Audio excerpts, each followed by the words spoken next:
Esse mês é o mês de Setembro Amarelo, é o mês da prevenção do suicídio, e nós temos um compromisso com a espiritualidade de um mês inteiro, todos os trabalhos da casa, falar sobre isso. Não tenham o menor preconceito, gente. Nós temos que falar o quanto pudermos em depressão, em suicídio, nos transtornos mentais, porque o que mata é a ignorância. Tá? É igual as pessoas que têm câncer e falam, ixi, nem me fala, eu estou com aquela doença. Gente, falar câncer dá câncer? Não. Assuma, fale. Ignorância que mata. O que mata não é falar no assunto. Nós temos que falar muito, porque se aqui, falando, a gente conseguir evitar uma morte, sim, uma morte apenas por suicídio, vale a pena toda a vida a gente falar do Setembro Amarelo. Nós temos aqui no Obreiros o grupo Continue com ponto e vírgula. Vocês vão ver um videozinho rápido, que é para pessoas que, de alguma forma, tentaram pôr um ponto final na sua história. E a vida deu uma oportunidade, colocou um ponto e vírgula no lugar do ponto final. Então, pessoas que já tentaram contra a própria vida, que quiseram ir embora, e estão aí, graças a Deus, venham para o grupo Continue. Nós começamos há 1 ano e meio com 4 jovens que tinham tentado se matar, e hoje nós estamos ao redor de 150 jovens que estão em tratamento nesse grupo terapêutico de apoio, que é o grupo Continue. É um grupo para pessoas que têm dor na alma. Não precisa querer morrer. Dor na alma. Dor na alma. E a gente sabe que quem se mata não quer morrer. Quem se mata não quer morrer. Quer matar a sua dor. Ele quer apenas matar a sua dor. Mas que para matar a dor só tem um jeito. Morrendo junto. Então, encontra na morte uma solução equivocada, óbvio, para tirar a dor. Se a gente conseguir intervir antes que isso aconteça, salva-se uma vida. Não é verdade? Não é? E a gente tem que falar muito, muito, para que os preconceitos caiam por terra. Todos os preconceitos. Nenhum preconceito é bom. Nenhum. Não é verdade? E só tem preconceito quem é ignorante. E para que não haja ignorância nem preconceito, a gente vai falar muito sobre isso. Fafá, vamos passar o videozinho?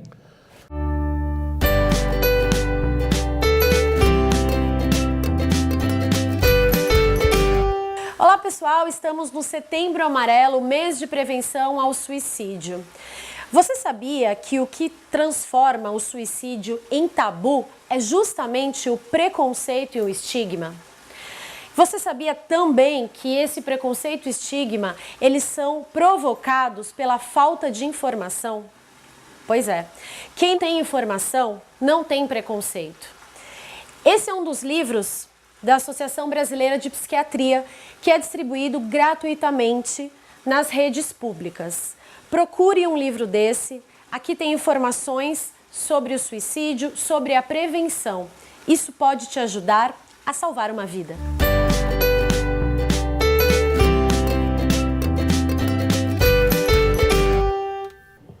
Como eu falei aqui a semana passada, para salvar uma vida você não tem que ser médico. Você tem que ser humano, só isso.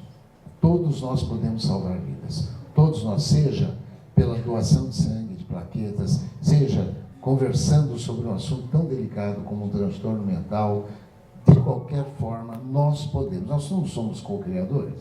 Nós não somos. Jesus foi tão claro, porque nós somos luzes, somos deuses. O mestre falou, não sou eu que estou falando. Só que a gente fica numa atitude idiota, na zona de conforto, não fazendo nada para ajudar o nosso irmão, e outra, entender que quando a gente ajuda alguém, o grande ajudado somos nós. É tão óbvio isso. Então vamos sair da zona de conforto e vamos fazer a parte que nos cabe como co-criadores, não é? E vamos agora receber, com aplausos, nosso querido Paulo Henrique, lá de Carmo do Rio Claro. Paulinho, seja bem-vindo. Primeira vez que ele vem para cá. Obrigado. Muita luz. Anuncie o tema, o terceiro mandamento. Vai falar sobre o terceiro mandamento. Vamos lá, que eu também estou curioso. Bom dia. Bom dia a todos.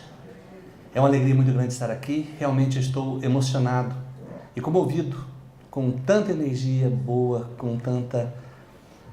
com essa receptividade que nós tivemos por parte de todos vocês. E sinceramente, pensemos amor e misericórdia. A grandeza que existe nisso. E então eu digo, bem-aventurado é aquele que se torna um obreiro do amor e da misericórdia. Porque nós necessitamos, sim, de muito amor. E nós necessitamos muito mais de sermos misericordiosos com todos aqueles que conosco dividem a estrada. E dentro da doutrina espírita, nós buscamos compreender a grandeza desses termos, pois o Espiritismo nos mostra caminhos diferentes para uma vida que até então vinha sendo tumultuada pelas nossas incertezas, pelas nossas tristezas. A esperança se renova e a fé se amplia quando, através da proposta espírita, vamos descortinando novos horizontes.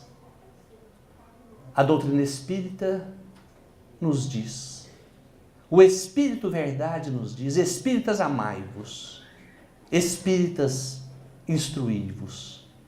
E a instrução se torna para nós, mediante a essa determinação, algo imprescindível, porque nos instruindo, nós nos esclarecemos, obviamente, e esclarecendo-nos, nós vemos que o mundo se torna iluminado. E a doutrina espírita, mais uma vez, não tendo preconceitos, nos dá a oportunidade de buscar esses esclarecimentos aonde quer que seja.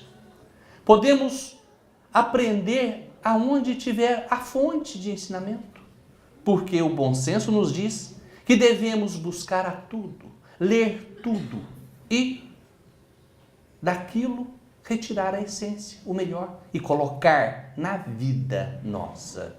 Isso sim é a determinação. E nós, que somos provenientes de uma cultura judaico-cristã, podemos sim buscar, vejam onde, no Antigo Testamento, instrução para a nossa vida. O Antigo Testamento, que é tão estudado, tão reverenciado pelos irmãos evangélicos, no meio espírita fica um pouco de lado. Porque, obviamente, damos nós prioridade ao estudo do Evangelho do Cristo e das obras da codificação. Mas vale a pena, baseando-nos no estudo histórico e científico das verdades antigas do tempo de Moisés, buscar ali motivos para modificar a nossa vida e dentro daquela perspectiva, dentro daquele contexto dos povos hebreus de tanto tempo atrás, aprendemos um pouco mais. Hoje nós viemos falar sobre o terceiro mandamento. Alguém até pode perguntar de que mandamentos estamos nos referindo. Nós falamos da primeira revelação, do soberano decálogo, trazido pelo Espírito Yahvé a Moisés no Monte Sinai. Aqueles 10 mandamentos que nós tivemos conhecimento há tanto tempo e hoje é até difícil enumerá-los, porque nós não nos prendemos muito naquelas determinações e até nós nos perguntamos, aqui todo mundo conhece quais são os mandamentos? Possivelmente conheçamos a maioria deles. Por exemplo, qual é o primeiro mandamento da lei de Moisés? Quem sabe? Amar a Deus sobre todas as coisas. Olha que curioso, não é esse. Basta abrir o primeiro capítulo do Evangelho segundo o Espiritismo e nós vamos ver que não está escrito isso. Esse amar a Deus sobre todas as coisas foi Jesus que disse, buscando lá no Deuteronômio. Esse é o primeiro mandamento, o maior de todos, e o outro que é semelhante, amarás o próximo como a ti mesmo. O primeiro mandamento proposto por Yahvé a Moisés é aquele assim: eu sou o teu Deus zeloso que te tirei do Egito. Não terás outros deuses diante de mim.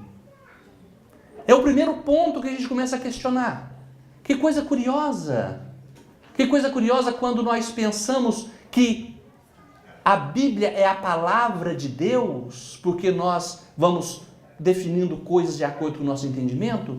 Aí nesse primeiro ponto a gente imagina só, a palavra de Deus? Será que Deus escreveria alguma coisa? Será que escreveria em letras que são facilmente corrompidas?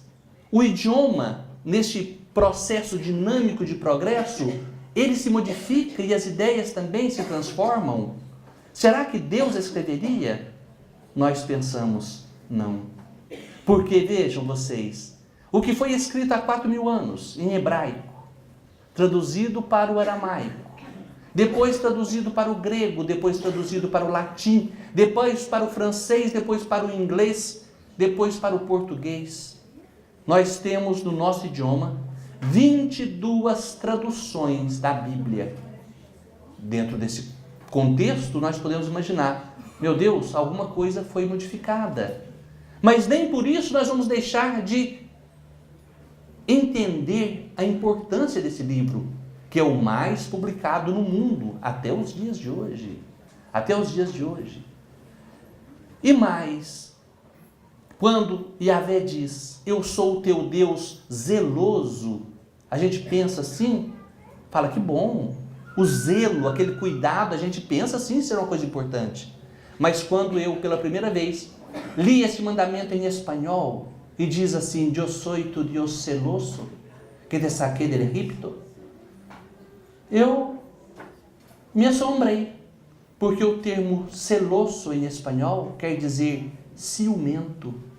E até hoje, todos os nossos irmãos hispanoparlantes acreditam, ou pelo menos leem, que Deus é um pai ciumento. E aí nós nos questionamos, será que Deus tem ciúme? É claro que não. Ciúme é um sentimento humano. É um sentimento que nos leva ao desequilíbrio, nos leva à desarmonia, porque o desejo excessivo da posse faz com que nós tenhamos a impressão que somos donos do outro. Não costumo utilizar a tribuna espírita para dar exemplos pessoais, mas nesse caso é interessante este pequeno relato. Há muitos anos atrás,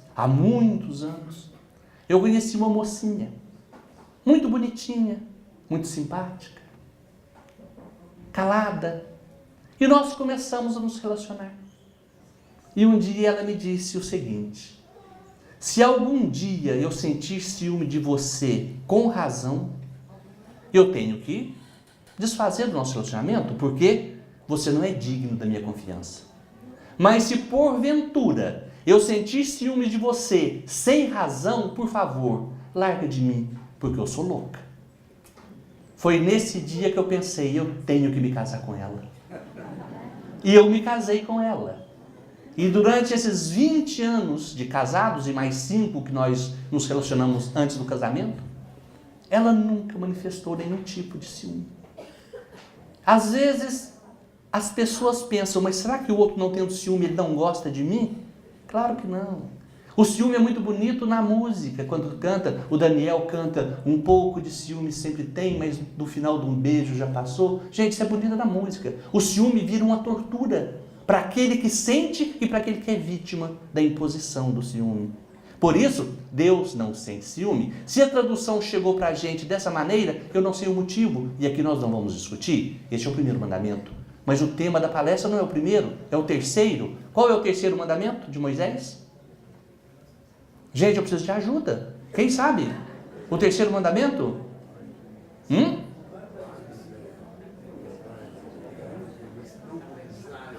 Não cobiçar, esse está lá para o fim, lá no fim. Lá para baixo. Gente, o terceiro mandamento, olha que curioso. Santificarás o dia de sábado. É sobre isso que nós vamos falar. Santificar o dia de sábado. Aí nós nos perguntamos, quando os espíritos colocam que Moisés é a primeira revelação e nós acreditamos ser, e o cristianismo a segunda e o espiritismo a terceira, nós começamos as primeiras conjecturas. Por que será que Yahvé chegaria às pessoas e impor esta determinação? Santificar o dia de sábado. Será que era para santificar um dia? O que é santificar? Santificar é tornar puro. O que nós podemos fazer para santificar um dia? E por que apenas um dia? Sabe por quê? Porque naquele tempo, como em tudo na vida, nós temos que começar as coisas do começo. Temos que fazer um pouco de cada vez. E se a gente conseguir transformar um dia da nossa semana num dia puro, um dia santificado, um dia sem mágoa, um dia sem briga, já está bom? Mas alguns dizem que este mandamento foi o primeiro código da lei trabalhista da história da humanidade. Naquele tempo os escravos não tinham sossego e os servos também não. E quando se determinou que naquele dia ninguém poderia trabalhar, talvez seja para que aquelas pobres almas tivessem pelo menos um dia de descanso na semana. E começou daí, tudo bem, no dia de sábado eles descansavam e se dedicavam a outros afazeres. Mas muitos anos se passaram. E hoje nós vemos que aquela determinação não era simplesmente para um único dia. E nós podemos analisar que se é para santificar um dia, e se nesses 4.000 anos estamos trabalhando para santificar um dia, nós poderíamos começar um trabalho de santificar todos os nossos dias. Mas como fazê-lo? Como santificar o dia, sendo que as coisas externas não vão influenciar na nossa vida de maneira objetiva e direta? Nós podemos fazer um trabalho de dentro para fora, alterando a nossa vida para que o nosso dia se santifique. E aí sim, dá resultado e nós nos transformamos. Podemos começar pelo primeiro dia da semana, que é o domingo. Domingo, primeiro, por que domingo chama domingo? Vocês sabem por que chama? Simplesmente porque os latinos atribuíram ao primeiro dia da semana uma homenagem àquilo que eles conheciam de maior que existe. Deus, Dominus Dei, o dia do Senhor. Aí então nós podemos ver as características de Deus e trazê-las para a nossa vida para que tenhamos um parâmetro. Aí a gente pensa assim, o que é Deus? A inteligência suprema, a causa primeira de todas as coisas. Quando a gente pensa em inteligência suprema, que coisa complicada. Alguma coisa que seja a supremacia da inteligência. Eu não consigo imaginar. E a causa primeira de todas as coisas? Quando a gente pensa nisso, fica difícil também. A causa primeira eu não consigo imaginar. Então fica difícil eu pegar as características de Deus para trazer, para balizar o meu dia, a minha conduta no dia de domingo. Mas eu posso procurar outros recursos. Os povos do norte da Europa não tinham a mesma sensibilidade dos latinos. E eles também, naquela vontade de atribuir ao primeiro dia da semana uma homenagem a alguma coisa grandiosa, o que eles fizeram? Eles buscaram aquilo que eles conheciam de maior e mais importante. E eles homenagearam. O que eles homenagearam, vocês sabem? Como que fala domingo em inglês? Sunday. É o dia do quê? Do sol. Eles procuraram homenagear o sol. Então a gente pode olhar o sol e ver suas características, aí sim, elas são dimensionáveis e trazer para a nossa vida. No domingo de manhã, nós podemos nos despertar pensando o seguinte: hoje eu serei como o sol. E como o sol é? O que ele faz? O sol, meus amigos, o sol produz calor e energia. Na minha manhã de domingo, eu vou me propor a ser uma fonte de luz e calor. Para quê? Para aquecer as pessoas à minha volta e para iluminar a vida daqueles que comigo convivem. E vejam, o sol se consome em si mesmo. Consumindo-se em si mesmo, ele produz energia radiante. E ele não direciona seus raios. Os raios do sol são para todas as direções. E o sol não está se preocupando se o seu raio vai aquecer aquele planeta ou aquele outro, ou vai influenciar nas ondas eletromagnéticas de outros astros. Não, ele simplesmente brilha. Nós, por vezes, pensamos em fazer qualquer tipo de atividade mais superior, mas nós pensamos, mas eu queria beneficiar somente um ou somente outro. O sol não pensa assim. Nós temos que nos transformar no domingo, santificando esse dia, produzindo luz e produzindo calor e que todos sejam beneficiados à nossa volta. Seria o primeiro trabalho da semana. Santificando o dia, dentro da proposta de Yahvé a Moisés santificar apenas o sábado, podemos santificar o nosso domingo. Que beleza! Que bom seria para a gente e para todos. E será, se a gente pensar nisso e colocar em prática. Pois bem, chega-se o segundo dia da semana. Todo mundo aqui sabe que chama segunda-feira, mas nem sempre se chamou segunda-feira. Os latinos deram nomes aos dias da semana como forma de homenagem aos deuses antigos de Roma. Como existiam os deuses gregos, eles homenagearam os deuses, dando-lhes os nomes da semana a cada um deles. Mas acontece que em Portugal, um bispo um dia achou que aquilo era heresia. Por que colocar nome de um deus pagão? Nós temos que modificar isso. E como a população portuguesa da época era composta por muitos judeus convertidos à força ao cristianismo, esses judeus que viviam basicamente na zona rural, eles fingiam que eram cristãos. E lá, dentro da sua vidinha, no sábado, fingiam que estavam trabalhando, mas não estavam. Porque eles ficavam parados, o judeu faz isso. E no domingo, era o primeiro dia que eles iam à cidade fazer compras. Era a primeira-feira.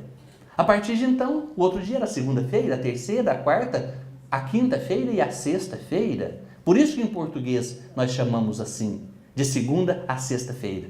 Mas os outros países latinos ainda falam os nomes conforme era do passado, proveniente do latim. E o segundo dia da semana é homenagem a um deus. Quem sabe? Qual deus? Como que fala segunda-feira em espanhol? Alguém sabe? Lunes? Muito bem, que deus é esse? Ou que deus é essa? A deusa Luna. Selene grega, a deusa muito bela. E como a gente sabe das características da deusa, mas conhecemos o astro que ela também representa, nós podemos olhar para a lua e pensar, segunda-feira eu vou utilizar as características da lua para colocar na minha vida e vou me santificar assim. Olha que bacana. O que a lua tem de importante? Primeiramente, eu quero lembrá-los que a lua ainda existe, gente. Ninguém mais olha para o céu. Nós estamos tão ocupados olhando para baixo e para a tela do celular que a gente não olha mais para o céu. A lua existe e ainda segue do seu mesmo trajeto, os seus ciclos normais.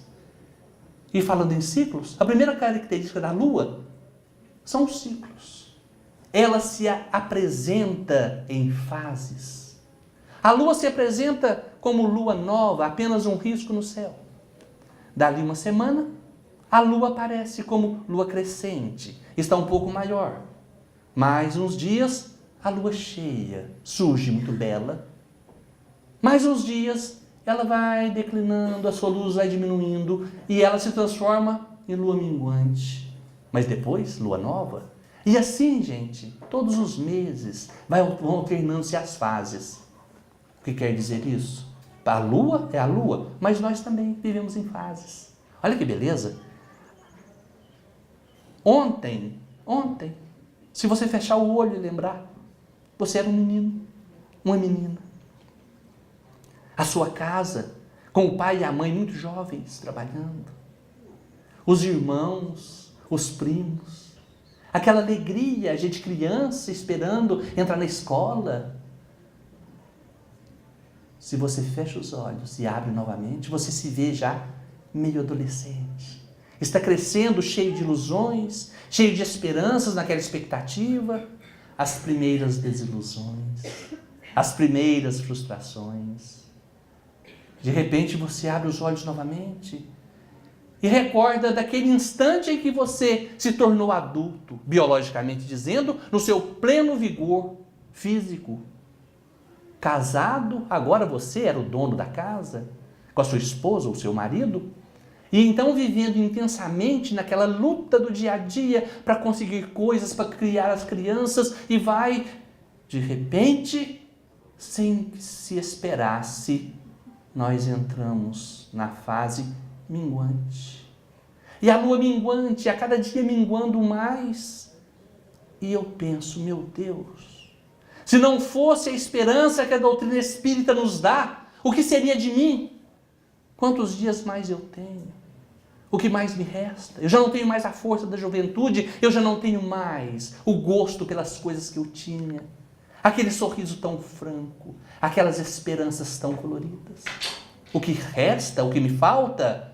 Mas a lua se mostra em fases e eu também me mostro em fases. Se agora estou entrando na fase minguante, não tem problema. Daqui uns dias eu entrarei na fase de lua nova. Depois de um período no mundo espiritual, eu terei a chance de reencarnar-me. E agora vejam que maravilha, eu voltarei melhor. E é um processo que nós temos que pensar, um trabalho de transformação, porque, como diz André Luiz, nós não podemos esperar a morte para resolver os problemas da vida. Temos que começar a organizar a nossa vida hoje, para que na próxima oportunidade a gente venha melhor. Não fosse por isso, o que eu faria? Não, eu posso me preparar agora para na próxima oportunidade eu vir muito melhor. E eu já tenho feito, gente, um trabalho, eu particularmente. E digo a vocês que vocês ainda ouvirão falar de mim na próxima encarnação. Eu quero nascer um menino muito bonzinho. Eu quero ser muito estudioso e muito educadinho. Eu quero obedecer a mamãe em tudo que ela me disser. Quando eu crescer um pouco mais, eu quero arrumar uma única namorada e vou me casar com ela e vou ser obediente à minha esposa. Todo homem que obedece à esposa se dá bem e é feliz. Eu quero fazer isso. Eu tenho certeza que eu vou fazer isso. E quando eu comecei a dizer isso para as pessoas, que essa é a minha intenção, vocês não acreditam. Começou a aparecer candidata para casar comigo.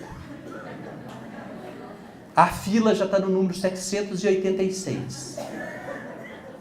E na cidade de Matão, em janeiro, quando eu falei que eu vou ser um menino muito bonzinho, vou ter uma única namorada, vou casar com ela e vou obedecer à esposa, a gente conversando depois, fez uma fila de gente para me cumprimentar.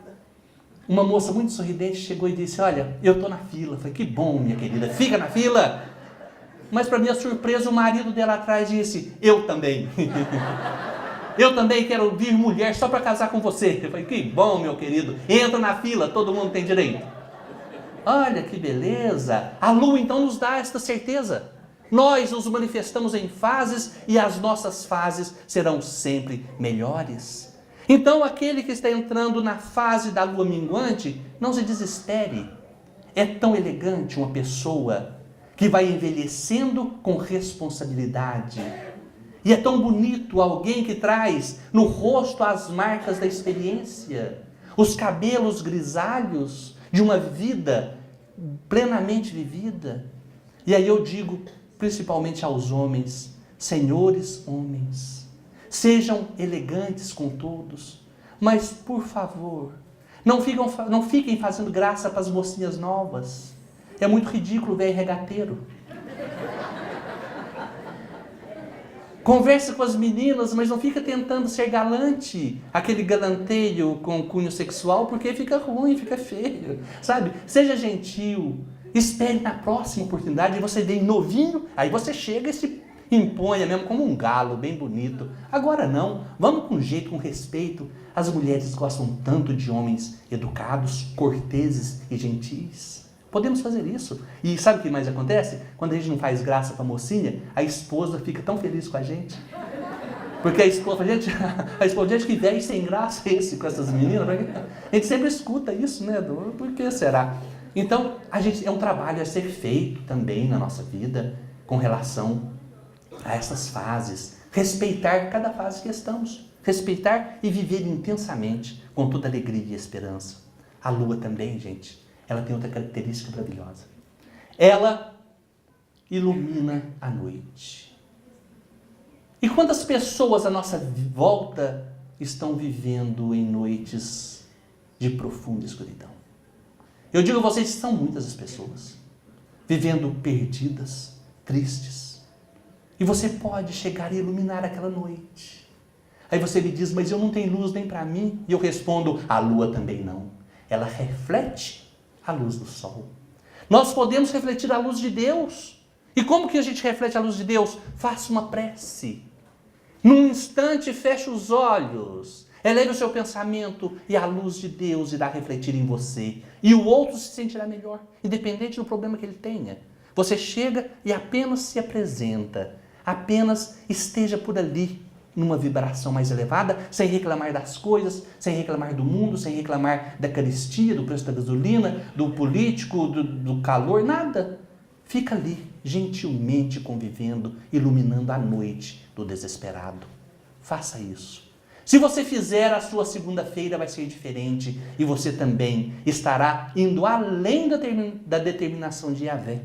Você estará santificando a sua segunda-feira. Pois bem, chega a terça-feira. A terça-feira foi dedicada a um deus latino também. Vocês sabem qual deus? Martes. Quem disse Martes? Levanta a mão. Ah, você sabe falar espanhol? Que bonito! Martes. Ah, é italiano, Marte. É verdade, mas tá bom, é mesmo, o Marte. O deus Marte, gente. O deus Marte é o deus do quê? Isso é na aula de história. Deus da guerra. Qual que é o seu nome? Solange. Vou te contratar para me ajudar a fazer essa palestra. Tá bom? Deus da guerra. O Deus da guerra. Então, terça-feira, gente, você levanta cedo e fala assim, hoje é o dia do pau quebrar. E começa a brigar cedo em casa, né? Aqui alguém já brigou cedo em casa com o marido? Gente, o dia da guerra, a terça-feira, o dia da guerra, não é para brigar com ninguém, não. Buda, o honorável Siddhartha Gautama, disse a seguinte frase: que vença na batalha um ou mais inimigos, porém a vitória sobre si mesmo é a mais importante de todas as vitórias. Na terça-feira, bem cedinho, você pensa assim, gente, o que eu preciso mudar em mim que está me incomodando? E começa a fazer o esforço. Não é fácil mudar. Nós estamos muito presos na nossa história do que somos. Nós somos o resultado da experiência vivida. Nessas tantas encarnações, nesses tantos anos que eu não sei quantos, mas são muitos. Por isso que a mudança não é fácil. A mudança dói. A mudança é dolorosa. Mas nós temos que pensar, hoje é o dia da luta e eu vou lutar contra as minhas más tendências. Reconhece-se o bom espírita pela sua capacidade de domar as suas más tendências, ou pelo seu esforço. Pelo esforço que ele faz em domar as suas más tendências. Porque todos nós aqui sabemos aonde que somos falhos. A gente fala assim, eu vou mudar. Só fala. Para mudar é necessário um trabalho, um esforço disciplinado e constante. Aí na terça-feira nós poderemos santificar o nosso dia assim. Eu vou me transformar. Não adianta pedir ajuda para ninguém. Ninguém te ajuda a mudar nada. É alguma coisa muito íntima. É alguma coisa muito nossa. Aquela reclamação diária da mãe, ou da esposa, ou do marido, não faz a gente mudar em nada. Apenas toca na nossa ferida e a gente não muda. A gente só muda a partir da decisão particular da gente. Então isso, eu digo, quer santificar a sua terça-feira? Lute. A exemplo de Marte. Empreenda uma grande luta contra as suas más tendências. E aqui sabemos, todos nós, quais são elas. Se você é desorganizado, tente de alguma maneira organizar a sua gaveta. Quem organiza a gaveta consegue organizar a mente. Se você fica com preguiça de lavar a louça, levanta e vai e lava com toda a força do mundo, ainda que seja complicado, vai. Se você tem dificuldade de levantar cedo, eu não consigo levantar às 6, coloca o relógio para despertar às 5 e levanta. E vai fazendo um esforço assim, gente. Tem que ser uma coisa meio drástica mesmo. E você consegue. E o seu dia se santifica. Pois bem, chegamos na quarta-feira. Solange? Sim. O dia se chama, em espanhol, miércoles. Em italiano, como que chama? Muito bem. É o deus Mercúrio. O deus Mercúrio é o deus do quê?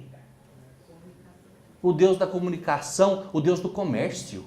Olha que bacana, gente. Deus do comércio. Tem algum comerciante aqui? Pode levantar a mão, gente. Eu não vou contar para ninguém. Quem é comerciante aqui? Tem uns 5, 6. Um comerciante ali. ademircomunica@gmail.com. Só isso de comerciante? Mais ninguém? Mais ninguém? Nem as meninas lá fora não são comerciantes? Não, né? Não. Nilton é comerciante? Não. Médico? Gente, todos nós somos comerciantes. Todos nós somos. E agora a notícia ruim. Somos péssimos comerciantes. Sabe por quê? O comércio, a comunicação, não é apenas comprar as coisas assim e dar o dinheiro em troca, não. No relacionamento nosso. Nós estamos sempre oferecendo coisas e sempre estamos buscando coisas. E eu lhes digo que nós compramos e não pagamos, nós vendemos e não entregamos. Por quê? A gente sempre chega e diz, nós sabemos, a impressão é a primeira que vale. Nós sempre nos apresentamos àqueles que não conhecemos da melhor forma possível. Vejam vocês, hoje eu me levantei, me ajeitei o melhor que eu pude, coloquei a melhor camisa que eu tinha, na verdade, a melhor não, eu tenho uma mais bonita verde, só que ela ficou pequena, não sei porquê. Ela encolheu. Isso não sei, lá em casa está tendo um probleminha, minhas camisas estão ficando pequenas. Aí eu tenho essa aqui, não sei o que vai ser feito, sabe? Vocês não sabem o problema não, né? Mas eu vim com essa, a melhor que eu tinha disponível. E chego e converso com vocês, tentando lhes dizer as coisas que eu penso da melhor forma possível para que vocês tenham uma boa impressão minha. A ponto de, quando a gente encontra com a pessoa pela primeira vez, a gente se encanta. Isso também, gente, é por Deus. Já pensou se a gente conseguisse ler o pensamento das pessoas? A gente ia sair correndo. Mas isso também tem outra coisa mais séria ainda. Nós precisamos nos encontrar com as pessoas, gostar dela e depois, aos poucos, aprender a conviver com as deficiências dela. Eu sei de um ditado muito antigo que diz assim: toda moça é muito bonita na janela da casa do pai dela. No tempo que as moças namoravam na janela, imagina um moço louco para namorar, passava na rua e estava aquela jovem de 15 anos, muito bela, sorrindo. A moça louca por um marido, imagina vocês o tanto que ela estava bonita e a energia que desprendia do olhar dela. E o moço, cheio de ilusão, olhava aquela menina e falava assim: meu Deus, é ela. Ela vai ser uma pessoa maravilhosa, compreensiva, ela sabe fazer pamonha, ela sabe cozinhar, e ela sabe tudo, e varre a casa, e vai limpar tudo, e vai colocar anil nas roupas daquele tempo. Né? Ele ficava olhando, que beleza, olha, imagina que coisa linda. Aí a menina muda para a casa dele. Aí acontece aquilo que acontece com a gente, né? Todos os dias, que a gente vai convivendo com aquela pessoa que se apresentou tão dócil e, na verdade, ela não é muito aquilo. Por quê? Você promete para a pessoa fazer alguma coisa e, na verdade, você não faz direito. Eu estava aqui sentado e o Nilton chegou, e muito gentil, aqui vocês o conhecem, eu gostei de conhecê-lo. Enquanto ele falava, eu tentei falar alguma coisa e ele não deixou. Eu tentei dizer, não consegui. Mas enquanto ele falava, eu pensava assim. Nilton pensava. E agora eu vou falar algo.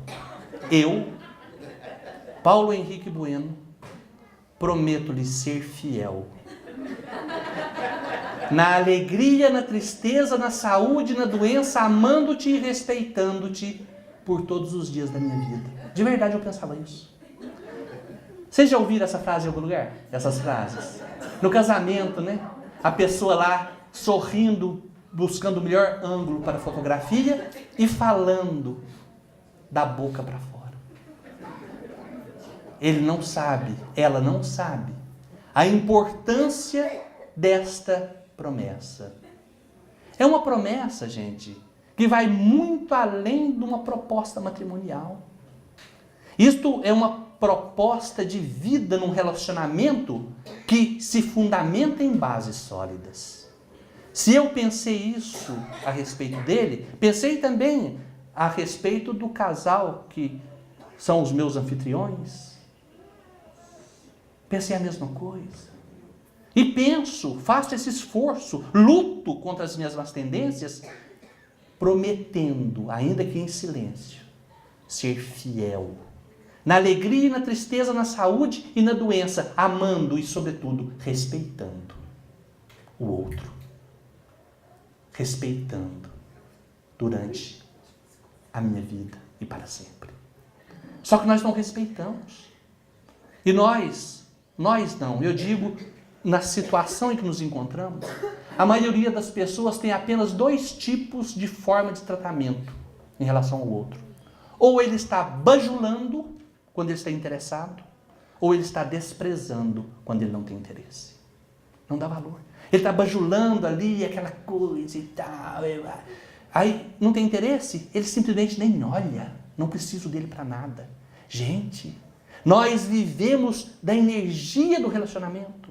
E quando eu me proponho ser fiel na alegria e na tristeza, na alegria é muito fácil, mas na tristeza, ai, como é bom você ter um amigo.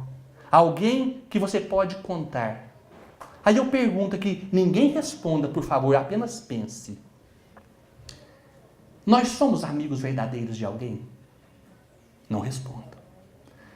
Quantas pessoas você tem certeza que tal pessoa tem certeza que se te ligar agora e disser assim, olha, às 3 horas eu preciso de você, e ela tem certeza que você vai correr lá para atendê-la? Quantas pessoas têm essa certeza a respeito de nós? Quantos? Aí eu vejo, gente, eu não estou sendo fiel na dificuldade. Por isso é que eu tenho que reformular a minha proposta de relacionamento com o outro. Eu tenho que me disponibilizar a ser amigo dele. Sabe por quê? Nós todos sofremos uma doença que eu inventei. Doença não, uma síndrome, eu que inventei isso. Chama síndrome da aeromoça. Todos nós temos isso, sabe? A aeromoça, para quem nunca viu, mas todo mundo já viu, aquela moça que vem com uma saia, que eu não sei quem que passa aquela saia dela, então, bacana. A meia calça ajustada. Gente, a perna mais lisinha que eu já vi na minha vida é de aeromoça. Ninguém mais tem uma perna daquele jeito. E ela prende o cabelo aqui, eu acho que tem uma máquina de prender o coque da aeromoça. Ela passa o batom e chega dentro do avião, olha pra gente e fala assim, algo mais, Senhor? Quando ela fala aquilo, eu falo, meu Deus, como é que existe uma mulher desse jeito?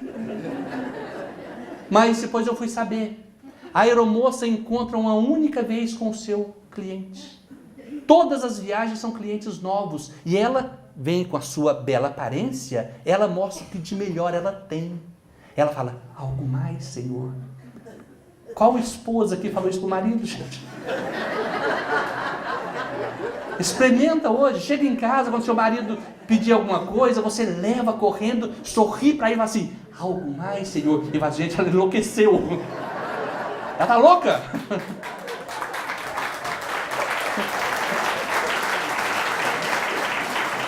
Mas tente, de alguma maneira. Mas eu fiquei sabendo depois, para minha frustração, que a aeromoça, quando ela chega em casa e sorta aquele cabelo, ela vira um bicho. Ela fica braba também com todo mundo. Por quê? Nós temos essa peculiaridade. Nós somos muito gentis com as pessoas no primeiro trato, no primeiro dia que se encontra, e em casa nós não somos tão gentis assim. Porque ali a gente acha que está se vendo direito de tratar aqueles que dependem da gente, seja economicamente ou afetivamente, de qualquer jeito. E a gente vai meio assim, vai vivendo. Gente, não dá certo. Qual que é o X da questão na quarta-feira? É você procurar trazer a sua realidade para esta imagem que você transmite. Porque se você faz distanciar muito a sua apresentação da sua vida, a gente vai ficando uma vida muito complicada, sabe? É muito difícil isso. Uma vez eu fazia uma palestra e chegou uma moça, jovem assim, da idade que eu estou, toda mulher é jovem, e ela chegou e disse: Seu Paulo, deve ser tão bom ser casada com o senhor. E eu disse, pensei, experimenta ficar uma semana lá em casa comigo. Eu já comecei a analisar, gente, ela está vendo uma coisa que, na verdade, eu não sou. Não é que eu seja um marido ruim, mas eu não sou tão bacana assim, que a pessoa ficar deslumbrada, né? De pensar que vai casar com ele, não vai dar certo. Então, o que a gente faz? A gente vê o que a gente oferece para o mundo e tenta ser, na verdade, aquilo. Ser honesto com as palavras, marcar a hora e cumprir o horário. Tudo que você prometer, faça. Não conte mentiras, nem grandes nem pequenas, principalmente para os filhos. Não minta, não minta. Seja sincero, mas nem por isso saia dizendo verdades. Dentro do budismo, diz um dos mandamentos do budismo, não dizer mentiras e nem verdades em horas inoportunas. É uma coisa fantástica. Isso é para quarta-feira, para você santificar o seu dia. Só porque é verdade eu vou contar? Não, não precisa. Ninguém precisa da sua verdade. E a mentira? De forma nenhuma, em hipótese nenhuma. Faça assim. E a sua quarta-feira se santificará. Ainda bem que nós estamos falando do dia da semana, porque se fosse outra coisa, a gente ia ficar o dia todo aqui, né? Tá acabando, gente. Quarta-feira. Quinta-feira, Solange. Jueves. Olha que bacana. Em espanhol, jueves. Italiano? Giovedì. Muito bem. Que Deus que é esse? É o Deus Júpiter. Quem se lembra do Júpiter nas aulas de história? Júpiter é o pai de todos os deuses. É a versão romana de Zeus, lá no Monte Olimpo. Olha que bacana. Gente, Júpiter, os planetas também foram denominados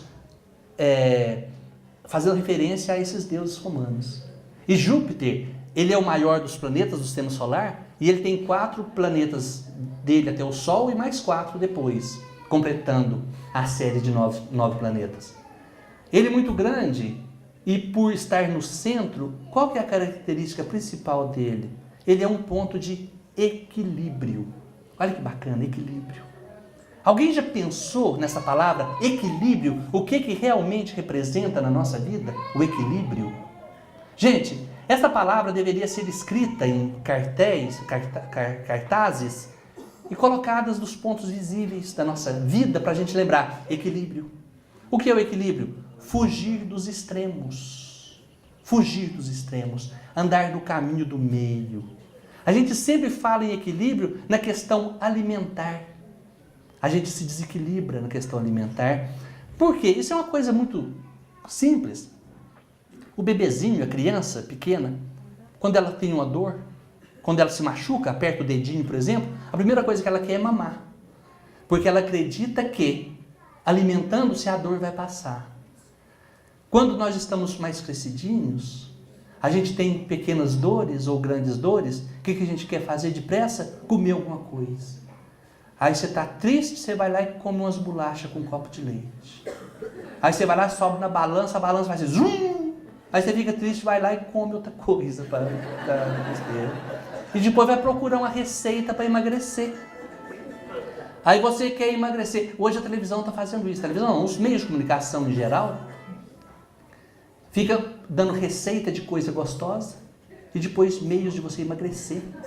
E você fica daquela doidura. E agora? O que eu faço? Eu vou comer isso. Isso é bom para a saúde. Isso emagrece. Tome chia que emagrece. Come tomate que emagrece. Gente, nada emagrece. Emagrece é outra coisa, sabe? E a gente fica nessa angústia, esse desequilíbrio. E outra coisa, a gente se desequilibra também mais, isso a gente não sabe, nas palavras. É onde a gente mais mostra o nosso desequilíbrio. Vejam vocês quanta coisa a gente fala. A gente fica falando tanta coisa e se a gente pensar bem, aquilo não é muito necessário até. Às vezes a pessoa vem conversar com a gente você quer contar a sua história para ele. Nós, como cristãos, devemos ouvir a todos. Ouça. Mas não precisa contar a sua história. Por quê? Sabe por quê? Eu também inventei esse número. 92,16% de tudo que a gente fala interessa só a nós mesmos. O outro escuta é de dó. Aí você começa a contar aquela história comprida e o outro fica te olhando. Quando o outro vier conversar com você e for contar as histórias dele, ouça. Ele vai ficar muito feliz. Ele não quer saber da sua, ele quer contar a dele. Então ele vai contando, você vai fomentando o assunto dele, ele vai ficar tão contente. Um dia um rapaz chegou no meu ambiente de trabalho e começou a conversar comigo e eu fiquei olhando na cara dele. Durante 3 horas ele falou sem parar e disse assim: nossa, como é bom conversar com o senhor. Gente, não conte vantagens. Ninguém gosta de escutar vantagem. Não precisa contar vantagem dos seus filhos para ninguém. Nem as tias deles gostam de ouvir, tá? Nem suas irmãs não gostam de escutar vantagem dos teus meninos. E outra coisa também que eu vejo demais da conta, você contar que o seu netinho é muito inteligente porque ele consegue passar o dedinho no celular assim. Todas as crianças conseguem. Todas as crianças. Até gato já sabe passar. Você fica fazendo uma coisa boba, fica contando isso para os outros. Então, o equilíbrio, olha que bacana, o equilíbrio, você chegar e estar disponível para ouvir o outro. E outra coisa, gente, por nada desse mundo, fala para uma pessoa que ela engordou. Nossa, você engordou, hein? Ah, meu Deus, coisa chata isso. Sabe, isso é muito... E outra coisa também, não faça perguntas para a pessoa. Não pergunte, porque na maioria das vezes a pessoa não quer ser questionada. Se ela chegar e te contar os problemas da vida, o que for, ouça. Mas você chega para a pessoa e fala assim: escuta, teu marido parou de beber? Oh, meu Deus, ela não quer falar disso, ela está sofrendo com aquilo. E o teu menino? Para de perguntar. Na minha cidade tem um casal que tem uma sorveteria e o meu menino, quando era pequeno, ia lá com o meu cunhado, que gostava muito dele, esse pequenininho, ele pequeno ia lá. E eles conviviam muito com esse menino. E depois de muitos anos, ele cresceu. E eu, às vezes, vou nessa sorveteria. Incrível, gente. O casal, nem do menino eles perguntam. E o teu menino tá bom? Nunca perguntaram. Eles nunca me perguntaram nada. E os dois conversam comigo, contam coisas muito interessantes, sem nunca perguntar nada. Naquela suavidade, contando coisas, só coisas alto astral. E eu falo, meu Deus, como é que consegue manter essa regularidade durante tantos anos que eu os conheço? E eles não perguntam nada. Então é bom demais conversar com uma pessoa que não fica perguntando coisas pra gente, investigando a vida da gente. Por isso é que nós devemos ser essa pessoa que não questiona, que não pergunta, que não critica e que não julga. O equilíbrio é fundamental para santificarmos as nossas quintas-feiras. Pois bem, chegamos na sexta-feira. Viernes, Benedì. Que deusa que é essa? Vênus, deusa do quê? Do amor. Todo mundo sabe, do amor. Que coisa linda. Todo mundo aqui ama alguém? Quem aqui ama alguém? Levanta a mão, gente. Agora eu quero que levanta. Todo mundo ama. Agora abaixa. Quem aqui já amou alguém? Não precisa levantar, já amou, parou de amar. Que bom. Você amou, vem baixar a mão. Gente, agora eu venho diretamente de Minas Gerais para dizer a vocês que o amor é o amar é um verbo que só se conjuga no presente e no futuro. Não existe amei. Tudo que eu senti no passado era qualquer sentimento, até agradável e depois desagradável, mas diferente do amor. O amor é um sentimento de Deus. Não é sentimento humano. E quando nós somos criados, vem uma pitadinha, uma gotinha de amor, e nós vamos desenvolvendo esse amor à medida que vamos crescendo. Então aquele que é grandioso intelectualmente e moralmente, ele tem mais amor. Porque o amor, ele não é direcionado. Eu não tenho como amar esta pessoa e não amar aquela. O que eu sinto por ele, que eu falo que é amor, não é. É o que eu chamo de convivência por conveniência. Uma pessoa que não exige nada de mim. Uma pessoa que fala as coisas que eu gosto. uma pessoa que me favorece um tanto de coisa, me dá umas ideias boas e me favorece financeiramente, principalmente, nossa, como eu amo essa pessoa. Mas a partir do momento que ele começa a pisar na bola, nossa, eu gostava tanto, e, poxa, como eu me decepcionei, né? Até o filho, gente. O filho você está amando demais, quando o menino começa a crescer, começa a fazer coisas que você não concorda. Gente, eu fiz tudo para esse menino, olha o que está virando isso. Mas claro, aparece a minha sogra, a cara dela. Aí você começa a jogar desculpa. Pôr desculpa na sogra ou na família da esposa ou do marido. Por quê? Porque o que você quer é que seu filho cresça, muito bonitinho, educado, inteligente, consiga um bom emprego e você põe aquilo no Facebook e depois ele vai cuidar de você na velhice. Você não ama incondicionalmente. Você começa a colocar restrições para o filho. E veja outra coisa que a gente faz, é curioso. Tem 2 meninos, o seu filho e mais um. Aí você tem uma coisa que só dá para um. Uma comida, por exemplo. Uma condição menos favorecida. O que você faz? Você esconde e quando o menino vai embora, você alimenta o seu filho. Isso é amor? Pode ser até um gesto instintivo para procriar ou para manter a espécie. Mas isso não é. Nós somos seres racionais. Nós temos que dividir as coisas. E quando você acha que seu filho está andando em má companhia, eu te digo que não. Se o seu filho, você tem certeza que anda em más companhias, você pode ter certeza que o seu filho é uma péssima companhia para a mãe, para o filho de outra mãe. Nós só andamos com quem nós gostamos. Então ninguém me influencia. Os meus amigos são a minha cara. Ninguém me leva para o caminho do mal. Eu vou com ele de mãos dadas. Como eu também vou para o caminho do bem.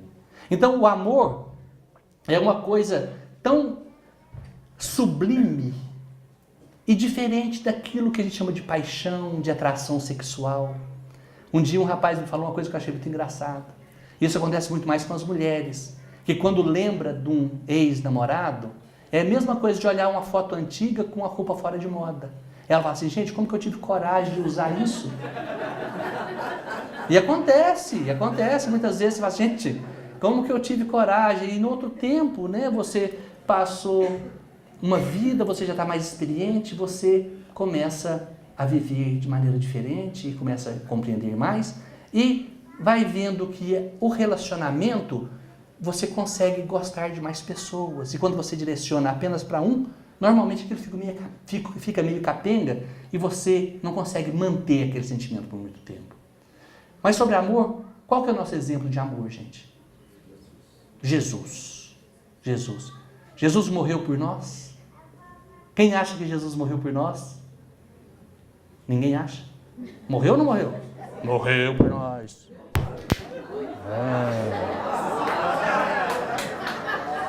E agora? Jesus morreu por nós? Eu digo a vocês que não. Jesus não morreu por nós. Porque morrer de amor é muito fácil. Difícil é viver de amores. Por isso que eu falo que Jesus viveu por nós. Imaginemos, se alguém entrasse aqui nesse instante, não vai entrar, mas se entrasse e dissesse para mim assim, Paulo Henrique, você poderia morrer agora para salvar as crianças da África da fome? Eu ia dizer assim, claro que eu quero. Eu morreria aqui e todos aqueles meninos que padecem tantos problemas, tanta adversidade, não ia ver mais. Eu morri para salvá-los, que maravilha. Claro que eu ia morrer, gente. Imagina tanto que vocês iam ficar felizes de ver essa cena. E depois a televisão vinha aqui entrevistar você e falar, nossa, ele mesmo, ele morreu. E todo mundo achou importante. Aí a ONU ia pegar minha mulher e meu menino e ia levar para Paris para morar lá. E aqui, no Obreiros, ia colocar uma estátua minha. Olha que fácil morrer para salvar os meninos da África. Agora, e se entrasse alguém ali e me perguntasse, escuta, eu sei que a tua casa tem lá quartos disponíveis, você pode levar 2 meninos para morar na sua casa? Eles não têm pai nem mãe, estão com problemas mais diversos aqui. Um tem 6 anos, outro tem 4, você pode levar? Aí eu falo assim, eu vou ligar para minha esposa, qualquer coisa eu te falo. E saio correndo e essa pessoa não vai me ver mais, porque eu não quero levar a menina para casa. Imagina eu chegar lá em casa com 2 meninos. Aí segunda-feira tem que levar para a escola, tem que dar banho, e agradar, comprar roupa, e tudo muito caro, meu Deus, que dificuldade. A gente é custoso eu viver de amores para esses meninos. E aí a gente faz, sabe o quê? Com a família da gente, com a esposa, com o marido, com os filhos, a gente morre de amores e não vive. Olha o exemplo. O menino chega para o pai estava trabalhando. O trabalho cansa. Aí o menino chega pequeno e fala assim, pai, filhinho, espera um pouquinho que eu estou vendo a televisão aqui. Pai, filhinho, eu estou cansado, você não está vendo? Eu me matei, olha, matei de trabalhar hoje. Pai, filhinho, você não está vendo que eu morro de trabalhar para dar a você o conforto que você tem? Aí chega a esposa e fala assim, querido, olha que beleza. Ele fala assim, ele olha para ela com aquela cara assim. Ela vai contar um caso, por exemplo, às vezes ela é professora. Alguém aqui já viu o assunto de professora? Que jeito que é? Aí ela vai contar uma história. Ela diz, eu não quero saber disso não. Não vem conversar isso comigo não, que eu já cansei dessa história. Blá, blá, blá, blá. E ela, que estava com vontade de falar daquele problema lá que teve na secretaria, ou com o menino, ou com o pai não sei de quem. Aí ela sai angustiada. Aquela angústia antiga, sabe, aquelas pequenas dores que vão calejando, e do relacionamento que já não está muito bom, continua naquele marasmo, aquela angústia, aquela tristeza. Gente, isso é morrer de amores. Ele se mata para dar a condição da casa viver, mas viver é diferente. Veja, outra hipótese. O pai está lá sentado, trabalhou muito. Chega o menino e fala assim, pai, sim, vamos brincar? Vamos. Do que você quer brincar? De cavalo. Só que o pai é o cavalo. E o menino vem e monta no pai e fala, agora pula, pai. E o pai começa a pular e o menino não cai do cavalo. E ele pula o que pode, o menino tá ali e vai brincando e vai. E, gente, o menino cresce. Não sei se vocês aqui já viram que menino cresce. Você vai brincando com ele. Aí depois ele está maiorzinho, você está brincando com outra coisa, quando você tem um moço que vem e segura na tua mão. Eu tenho passado por uma crise existencial por esses tempos. Meu menino está com 15 anos. E todas as vezes que eu lembro que ele assistia desenho no meu colo, e o tanto que eu gostava de assistir o desenho, e hoje ele não assiste mais, eu fico meio triste. E esse ano eu vi uma mocinha beijando ele. Gente de Deus! Quase que eu dei um murro nela. Pode ser. Menina com essas pernas compridas beijando ele aqui perto da gente. Cresceu. Só que eu fiz de tudo, lutando contra as minhas más tendências. Fiz de tudo para conviver com ele. E aí a esposa chega e vai te contar uma história. Olha para ela e sorria. E deixa ela contar. Escuta, mas não dê palpite. Ela vai te contar tudo. Se ela te perguntar alguma coisa, você entra no assunto naturalmente. E ela vai ficar muito feliz. Gente, não custa nada. Homens, ouçam as suas mulheres. Mulheres, tenham paciência com seus maridos. E vamos fazendo assim, vivendo de amores, porque a mulher também que se mata de trabalhar lá fora, chega em casa, tem que arrumar tudo, eu estou morta de canseira, eu sei que não me ajuda, que diabo de vida é essa? Gente, faça o que você puder e depois sorria. Isto é viver de amores. Esta é a proposta. Viver de amores. É o que nos cabe fazer. E o que santifica a nossa sexta-feira é doar o que temos em prol da coletividade. Isso sim funciona. Então, acabando, chegamos no sábado, o 7º dia da semana. O sábado, o dia que os judeus guardavam, santificavam, sem nenhum trabalho, mas se dedicavam a preces, a fazer preces. Alguém aqui faz prece? Todo mundo faz prece? Os espíritas fazem preces? E às vezes a gente confunde, gente, reza com prece e oração. Vou falar rapidamente. Reza é qualquer coisa que esteja escrita. Qualquer assunto é uma reza. Este contrato reza tal coisa. Prece é alguma intenção dirigida, seja a Deus, a Jesus, aos espíritos, a anjo, o que você quer. Isso é uma prece. Pode ser lida ou pode ser articulada mentalmente ou até falada.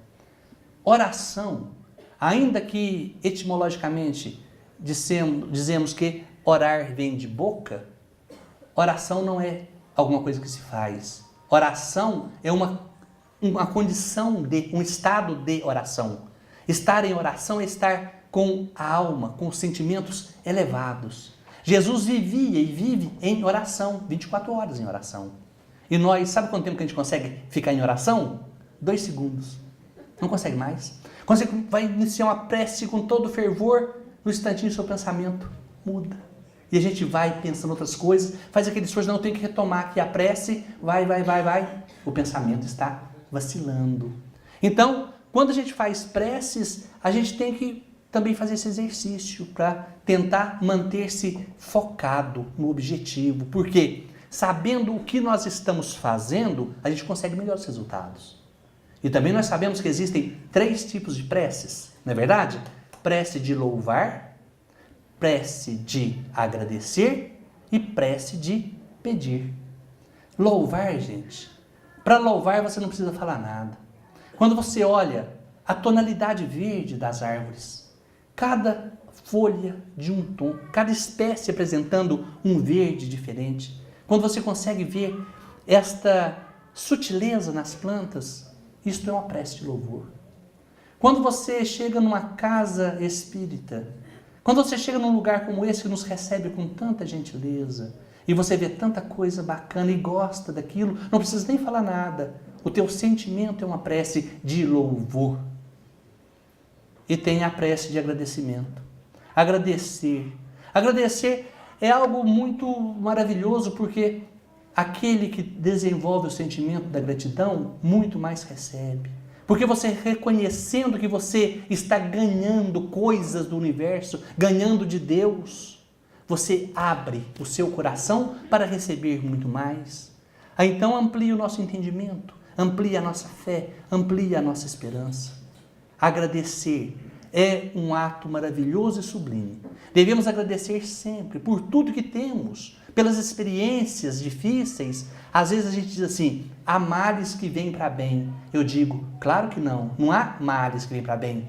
Todos os males vêm para o nosso bem, todos. Deus não permitiria que nos acontecesse uma coisa que não fosse para nos beneficiar.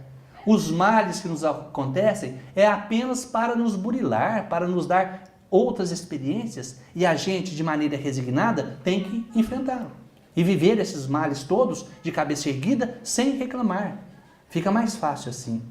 E a prece de pedir. Alguém aqui já pediu alguma coisa em prece? Todo mundo, né? Até quem não balançou a cabeça já pediu demais. Já foi atendido? A tudo que pede, Deus dá? Não dá. A gente é atendido e não dá, mas Jesus disse, batei e a porta se abrirá. Será que Jesus estava equivocado? Será? Claro que não, gente. Jesus não se equivoca. Mas aí a gente fala assim, mas eu pedi e não tive. Por quê? Porque quando você pede, você nem sempre pede de maneira correta e você nem pede aquilo que é justo, e Deus nos dá o que merecemos e o que necessitamos. Apenas isso. Nada mais do que isso. O que merecemos e necessitamos. Agora, das preces todas, a gente faz alguma prece e não é atendido, tem umas que a gente é atendido. Olha, prece é só sentimento. Palavras não são ouvidas pelos espíritos. O sentimento, sim. Só que eu já adianto para vocês, as preces das mães são diferenciadas.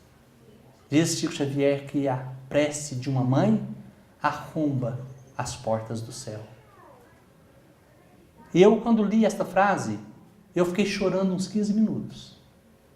De pensar no esforço de tantas mães Quando os recursos já não são suficientes, quando os seus braços não são suficientemente longos para amparar os filhos, elas se recorrem às preces para pedir que Deus os proteja. Por isso, mães, tenham essa certeza, que nós só não sofremos mais porque as preces das mães sempre nos mantêm numa condição melhor até do que merecemos. As mães são os nossos anjos, os anjos da guarda da nossa vida. Mas de tudo que nós pedimos, alguém aqui sabe alguma coisa que a gente pede, se Deus não atende prontamente? Tem uma coisa que se a gente pedir, Deus dá. Alguém sabe o que se a gente pedir, Deus dá na hora pra gente? Sabe ou não, gente? Me ajude, por favor. Ninguém sabe? Esperança? Se você pedir esperança, Deus te dá. Se você falar assim, Senhor Deus, eu quero esperança, o que Deus te responde? Ele vai falar assim, meu amigo, eu te dei a vida, eu te dei a capacidade de desenvolver todos os seus trabalhos, e você hoje já sabe que o que plantamos, nós colhemos. Motivado por isso, você já sabe, tem recursos para compreender que a esperança que desenvolvemos em nós é fruto do nosso trabalho no bem. Portanto, eu já não preciso mais te dar. Você já pode desenvolver por você mesmo. Eu não te dou esperança. Você desenvolve. Alguém sabe outra coisa que a gente pedir, Deus dá? Confiança. Olha, se você pedir, Deus, me dê confiança, Ele vai te responder. Gente, eu falei em nome de Deus. Olha que bacana. Ele fala assim para você. A confiança é a certeza no resultado positivo das nossas ações. Portanto, eu te digo, faça o que é correto e seguramente o resultado será muito proveitoso. Não preciso te dar, você já tem a lei, siga. Não vou te dar. O que, gente, que a gente pode pedir e Deus nos dá? Vamos falar uma coisa primeiro. Amor ou sabor? Amor? Para te dar amor, ele vai dizer assim, eu sou o amor e sou teu. Não tem mais nada para te dar, já sou eu. Saúde. Quem disse saúde? O Senhor disse saúde. O Demir pediu, Deus me dê saúde. Deus vai dizer assim, eu não criei a doença nem as enfermidades. A enfermidade é o resultado de um espírito em desequilíbrio. Portanto, equilibre-se através do trabalho no bem. Vá forjando no teu peito uma condição diferenciada de sentimentos e você será saudável de alma e corpo. Eu não posso te dar, está nas tuas mãos. Cure-se. O que, gente? Sabedoria, oportunidade. Sabedoria primeiro, depois a gente fala oportunidade. Sabedoria, o verbo saber tem o mesmo radical do verbo ou da palavra sabor. Então, a gente só sabe o que experimenta. Portanto, os seus conhecimentos são resultados do trabalho que você desenvolveu ao longo da vida.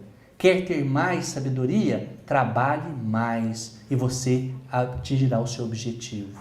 Não posso te dar. Trabalhe. Oportunidade. Meu amigo, obrigado pela tua colaboração e dizer também que você acabou com a brincadeira. Oportunidade. Se você pedir a Deus, Senhor, dá-me a oportunidade de ajudar o próximo, você é atendido em 1 segundo. Quando você pede, eu quero ser instrumento de auxílio ao próximo, você é atendido imediatamente. Quem tiver coragem aqui, peça, Senhor, me dê a oportunidade de ajudar. Quando você chegar em casa, já vai ter um compromisso lá para você resolver. Faça isso, experimente, é legal, sabe? É muito bom. E aí você fala assim, eu quero ajudar quem precisa. Aí eu pergunto, quem que precisa? Todo mundo precisa. E a gente fica selecionando, não vou ajudar esse, aquele não precisa. Eu dou esmola só para quem precisa. Você sabe quem precisa? A gente está pedindo, mas não precisa. Se ele pede, dê. Jesus diz no Sermão da Montanha, dai a quem te pede e não vires as costas a quem deseja que lhe empreste. Chega a pessoa e fala assim, moço, tem um trocado, então tem uma esmola para me dar? E vai dizer, não tem trocado. Se fosse eu pedindo esmola, eu falasse, eu não quero trocado, eu quero R$50. Pode me dar os 50. Por que você está falando isso? Vai dar trocado? Eu não quero trocado mesmo. Mas a pessoa não dá. Fala, não, eu não dou, ele vai beber pinga. Gente, imagina uma pessoa transtornada e quer um dinheiro para beber pinga. Você fala assim, não, eu vou te dar, mas você compra bolacha, viu? Uma bolacha Maria. Gente, a pessoa não vai querer. E outra coisa, a partir do momento que você deu, Jesus falou, dai a quem te pede. Ele não falou, dai a quem precisa. E você também não precisa julgar. Nem deve. Dá, então você dá o que você puder. Não vai te fazer falta, eu te garanto. Não faz falta. E ele faz o que ele quiser com aquele recurso. Então você está ajudando alguém a tomar um destino na vida. Pode fazer tranquilamente. Pode ajudar sim. A quem te pede, ajuda. E não fica procurando os que precisam, não. Se você se candidatar a ajudar os grandes, quem for, eu quero trabalhar com alguém que seja grande, você vai ter oportunidade. Eu quero servir a quem seja muito poderoso, você vai ter oportunidade, porque todos necessitam de todos. Nós podemos ser objetos auxiliares em todas as causas. Existe uma história, um caso muito comovente. Diz a lenda que numa floresta na Ásia Menor, num dia, uma plantinha, uma arvorezinha, fez uma prece. E na sua prece ela disse assim, Senhor Deus, eu estou muito feliz com a vida. E eu estou crescendo e sei que vou me tornar uma árvore muito frondosa. Quando eu crescer, Senhor, eu quero que o meu tronco sirva para construir o trono do maior rei do mundo. Olha, ela não queria ajudar os pobres, ela queria ser o trono do maior rei. Outra arvorezinha que escutou aquilo achou bonito e disse, eu também estou crescendo, obedecendo os ditames da natureza. Vou crescer e vou me tornar também uma árvore frondosa. E eu quero ser o veículo que transporte os tesouros do grande rei. E outra arvorezinha ouviu também e disse, pois eu vou crescer e eu quero ser uma escada que leve os homens ao céu. O tempo passou, gente. Muito tempo passou e as árvores foram crescendo lentamente, porém cresceram e atingiram o seu pleno vigor. E num dia, entraram os homens naquela floresta e cortaram as 3 árvores. Uma foi vendida para um fazendeiro, a segunda foi vendida para um construtor de barcos e a terceira árvore foi dada com pagamento de impostos a Roma. Pois bem, aqui vocês sabem da história de um casal que chegou a Belém e a mulher estando grávida e não tendo lugar de se hospedar, foi para um estábulo e ali ela ganhou seu bebê. E naquela noite, o menino, envolvido pela capa do pai, passou as suas primeiras horas encarnadas naquele coxo. Foi o único trono do grande rei. Mais tarde ele diria, o filho do homem não tem onde reclinar a cabeça. Foi o único trono que ele teve. Um coxo de um estábulo. E aquele menino cresceu, se fez homem e num dia, às margens do mar da Galileia, ele queria falar à multidão e como não havia espaço suficiente, ele teve a feliz ideia de entrar num barco, se afastar da margem e dali então falar para aquelas pessoas que se aglomeravam na orla do lago. O barco então estava recebendo a sua oportunidade de transportar os tesouros do grande rei, porque o grande rei carregava tudo consigo. Vejam, os tesouros do Cristo iam com ele. E a terceira árvore, vejam, ela que foi dada como pagamento de impostos, ela estava esquecida numa masmorra em Jerusalém. E foi numa tarde que soldados apressados ali entraram e pegaram aquele tronco e levaram para construir uma cruz. Ela queria ser uma escada que levasse homens aos céus. Uma árvore só é impossível, o céu é tão longe. Mas o seu pedido foi atendido, porque transformando-se numa cruz, ela virou símbolo para os cristãos, que mesmo em meio a tantos desvarios, em meio a tantas calamidades, a tantas tristezas e tantas dúvidas, veem na cruz um motivo para reverenciar o Cristo, aquele que foi pregado na cruz da vergonha e da ignomínia, porém fez dela um objeto sagrado para levarmos-nos todos ao céu de Deus. Vejam vocês. Vejam que os nossos pedidos, durante as nossas preces, devem ser direcionados a ajudar, a servir, não levando as nossas intenções a pontos estratégicos ou a pontos determinados. Pois que devemos ser como o sol, a brilhar, iluminando a vida das pessoas à nossa volta e levando o calor do sentimento mais elevado. E também como a lua brilhando na noite dos desesperados e cheios de esperança, porque no ciclo da nossa vida sempre teremos muitas oportunidades. Essas oportunidades que se nos apresentam e que bravamente, invocando a força de Marte, devemos lutar. Porque dominando as nossas más tendências, as boas tendências prevalecerão. E seremos então reconhecidos como filhos de Deus, porque estaremos nós auxiliando os nossos irmãos. E aqueles que são irmãos são filhos do mesmo Pai. Na quarta-feira, nós vamos lembrar da nossa responsabilidade em conviver com o outro de maneira responsável e fiel, levando o compromisso dessa fidelidade até os extremos do nosso entendimento, sendo fiéis, doando a nossa parte em favor do outro.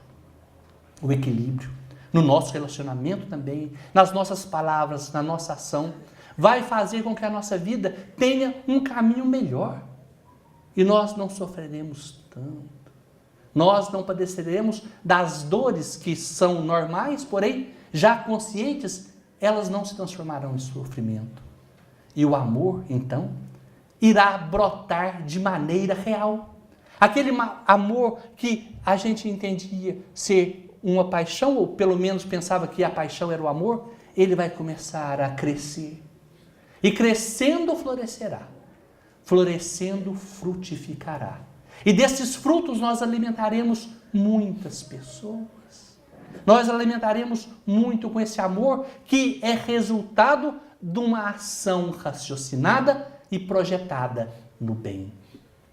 Por isso, meus amigos, por isso nós temos que cultivar o desejo intenso de santificar cada dia.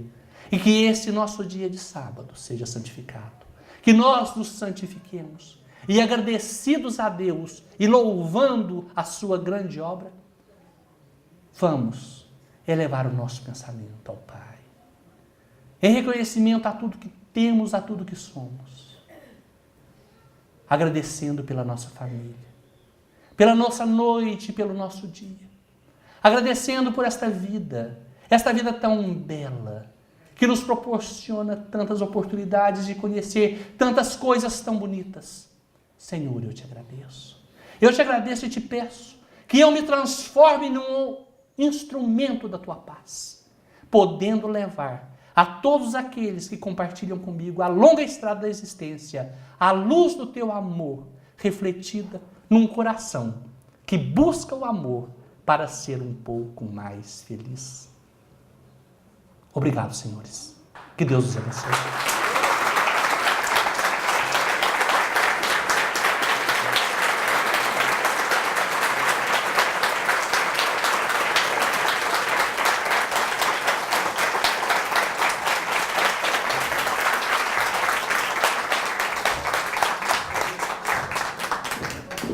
Espetacular. Espetacular. Amém. Que bom. Amém.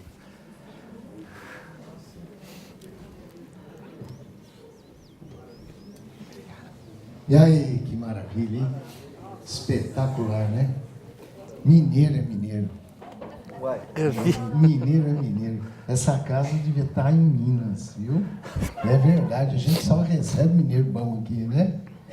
Gente, que espetáculo, né? Não, tá todo mundo quietinho. Quer um pouco de água? Eu acho que não precisamos mais tratamento, já aprendemos tudo hoje, né?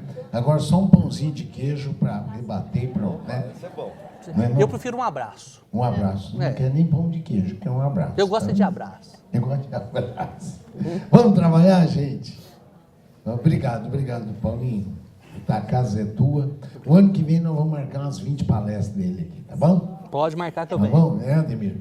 Encher nossa casa de mineiro. Gente, vamos então fechar os nossos olhos neste momento mágico e agradecer a Jesus, mestre amado, pela vinda do Paulo Henrique à nossa casa, do Ademir, de sua esposa e de todos vocês.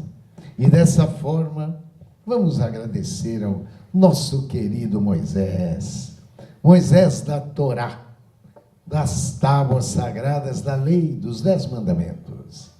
Vamos agradecer também a todos os filósofos da antiguidade, a Sócrates do Conhece-te a ti mesmo, a Platão que nos trouxe a obra de Sócrates, a Aristóteles pelos trabalhos referentes à dualidade e a Hipócrates, o grande pai da medicina. Vamos agradecer ao querido Buda, a Siddhartha Gautama, em especial ao Buda da compaixão e ao Buda da medicina. Vamos agradecer ao nosso querido Maomé, profeta Muhammad, pelas 114 suratas do livro do amor do Islã, o Alcorão Sagrado. Mas queremos agradecer de todo o coração a Santa Igreja Católica por ter permitido chegar até nós 2000 anos depois os ensinamentos de Mestre Jesus. E assim lembramos de agradecer ao querido Francisco, lá de Assis, a Santo Agostinho, ao nosso querido Dom Bosco, o primeiro a trabalhar a interreligiosidade. Queremos agradecer a São João Paulo II, ao atual Papa, Papa Francisco. E por que não? Agradecemos às divas do amor ao próximo, a querida Madre Teresa de Calcutá e a nossa mentora querida, a razão de existir de nossa casa, exemplo de mulher, evangelho vivo da Bahia, a nossa irmãzinha querida, irmã Dulce. Queremos agradecer ao professor Ribeiro, conhecido também como Allan Kardec, por esta doutrina que tanto nos conforta, e ao grande médium de Jesus. Poucos entenderam na prática o evangelho do mestre como ele, o querido Chico, lá de Pedro Leopoldo, de Uberaba, das Minas Gerais, o querido Chico das Mães Enlutadas. E por fim, vamos agradecer ao querido Lucas o Lucano, médico de almas, que de acordo com alguns autores, reencarnou aqui, Brasil, pátria do Evangelho, como Dr. Adolfo Bezerra de Menezes Cavalcante, e a ele e a toda a sua equipe, que nós confiamos os trabalhos de cura, da autocura, desta manhã abençoada. Desta forma, vamos recebendo da pátria espiritual esta cascata de luz que cobre a nossa casa. Luz de todas as cores, de todas as frequências. É muita luz que vem da espiritualidade, que penetrando pelo chakra coronário, no alto de nossas cabeças, limpa a nossa tela mental contra todos os maus pensamentos. Luz que reequilibra o chakra frontal, faz a asepsia do laríngeo, que nos torna mais humanos e humildes no cardíaco, que equilibra o gástrico, esplênico e que completa de ectoplasma energia de cura, o básico e o genésico. Muita luz descendo sobre nós. Muita luz que reequilibra todos os nossos pequenos chakras, em forma de energia, passa ao corpo físico, caminhando por artérias, veias e linfáticos, chegando a 100 trilhões de células de nosso corpo, em especial as células do órgão doente, que nos trouxe obreiros nesta manhã. Vamos sentindo esta energia de cura, da autocura, chegar a cada célula, receptores de membrana trabalhando, proteínas sendo codificadas, organelas citoplasmáticas trabalhando numa grande usina de cura, uma usina de amor, mitocôndrias produzindo ectoplasma, armazenando o ectoplasma de cura. É o núcleo se dividindo de uma forma fisiológica, harmônica, impedindo assim o crescimento de nódulos, de cistos, de tumores, de câncer, de metástases. Sim, nós podemos nos curar. O Cristo disse: vós podeis fazer tudo o que faço e muito mais. Ele nos disse, nos chamou de luzes. Disse: vós sois deuses, nós o somos. Somos co-criadores. Nós somos caminho, verdade, vida. Somos partículas divinas. E podemos nos curar. Ajudar a curar uns aos outros. Nós criamos realidades. Nós podemos. E assim, vamos agradecer a Jesus por este momento, pela cura já efetuada, através deste hino de amor que Ele nos ensinou. Pai nosso que estás no céu, santificado seja o vosso nome, venha a nós o vosso reino, seja feita a vossa vontade, assim na terra como nos céus. O pão nosso de cada dia nos dai hoje, perdoai as nossas ofensas, assim como nós perdoamos a quem nos tem ofendido, e não nos deixeis cair em tentação, mas livrai-nos do mal. Graças a Deus, que nosso Mestre nos oriente, nos ilumine e que Ele nos abençoe em mais um dia de... Graças a Deus. Vamos trabalhar.